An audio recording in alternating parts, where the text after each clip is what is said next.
सुंदरबन पहाड़ियों के बीच एक छोटा सा कस्बा था जिसका नाम सुमेधपुर था। सुमेधपुर में आए दिन भूतिया घटना घटते रहती थी। एक दिन उस गांव में शहर से बड़ी गाड़ी लेकर एक लड़की आती। वहां से रमा गुजर रही थी। रमा वहीं रुक जाती। वो गांव की सीधी सादी औरत थी। रमा उसकी बात सुनने लगती क्योंकि वो अनजान लड़की देखती। वो लड़की फ़ोन पे बात कर रही थी कि ये गांव वाले बेचारे बहुत गरीब हैं। मैं इन लोगों के लिए यहाँ पे सब चीज़ की सुविधा करना चाहती हूँ। यहीं पे मैं कल से शहर से कुछ ना कुछ खाने के लिए फ्री में भेजा करूँगी। रमा ये पूरी बात गांव में फैला देती। सारे गांव वाले इकट्ठा होते तो देखते हैं वो लोग कि गांव में एक ठेले पे गोलगप्पे वाली औरत आई हुई है।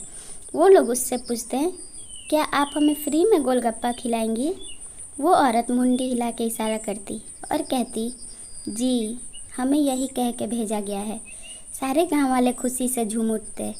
उन्हें बिल्कुल भी पता नहीं था कि वो औरत कोई सीधी औरत या साधारण नहीं। इधर वो शहर की लड़की उस गोलगप्पे वाले के पास खुद भी गोलगप्पा खाती और ये कहते हुए खाती कि सारे गांव वाले बहुत ही शरीफ हैं, उन लोगों को तुम फ्री में खिलाना और जितना भी चाहिए उतना खिलाना। दूर से ये सारी बातें छिप छिप के गांव वाले सुन रहे थे और सोच रहे थे कि ये फरिश्ता बन के हमारे गांव में ही आई हैं, हम गरीबों की मदद करने। एक टाइम हम लोग भूखा मरते थे, अब तो ऐसे प्रकार के खाना मिल रहे हैं कि हमने सोचा भी नहीं था। इधर सुंदरी को इस बात का पता चलता।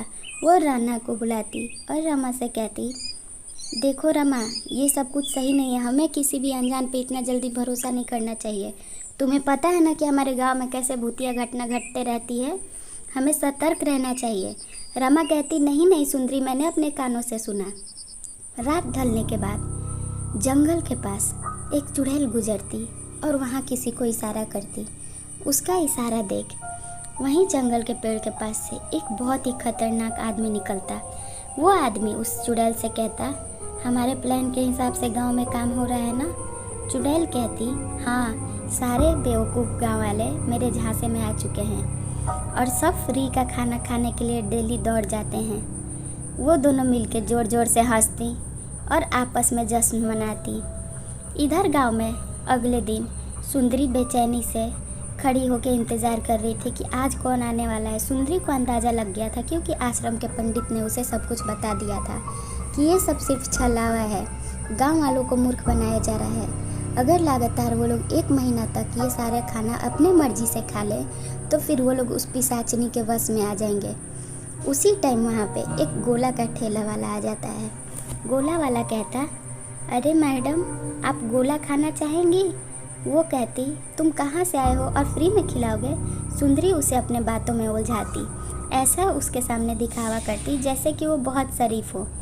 वो आदमी को लगता कि गांव वाले कितने बेवकूफ़ हैं। हमारा आज 20वां दिन है, अब 10 दिन की बात है। इन लोगों को 10 दिन और फ्री का खाना खिलाना है, फिर ये सारे गांव वाले हमारे चेले हो जाएंगे। वो गोला वाला और फिर वो गुपचुप वाली दोनों चुड़ैल और भूत रहते हैं। गोला वाला सुंदरी से कहता, चलिए मेरे साथ जंगल की ओर। किसी को भी वो लोग खाना खिलाते और अपने साथ लेके चले जाते थे। सुंदरी भी बहाना करती, उसका दिया गोला वो धीरे से फेंक देती, खाती नहीं, बस नाटक करती कि वो उसके बस में हो गई है। इधर पंडित जी आश्रम पर आते हैं और सुंदरी की माँ को बुलाते। सुंदरी की माँ इंतज़ार कर रही थी क्योंकि पंडित जी ने उसे फ़ोन करके बुलाया था, ये कहते हुए कि ना जाने बाबा जी कब आएंगे और मेरी बेटी का जान पे खतरा ना हो। तभी बाबा जी आ जाते और उससे उसकी माँ पूछती, बाबा जी जल्दी अपने दिव्य दृष्टि से देखिए कि मेरी बच्ची सुंदरी कहाँ है, कहीं कोई खतरे में तो नहीं। मुझे बहुत घबराहट हो रही है क्योंकि हमने बहुत बड़ा रिस्क लिया है और मैंने अपनी बच्ची को इसमें खतरे में डाल दिया। बाबा जी कहते हैं, तुम बिल्कुल भी मत घबराओ, तुम्हारी बेटी बिल्कुल भी सुरक्षित है, उस पर कोई खतरा नहीं। सुंदरी मेरे नज़रों के सामने ही है और तुम चाहो तो मैं उसे यहीं बुला सकता हूँ। उसकी माँ बाबा जी पे भरोसा करती और तब उसका मन थोड़ा हल्का होता।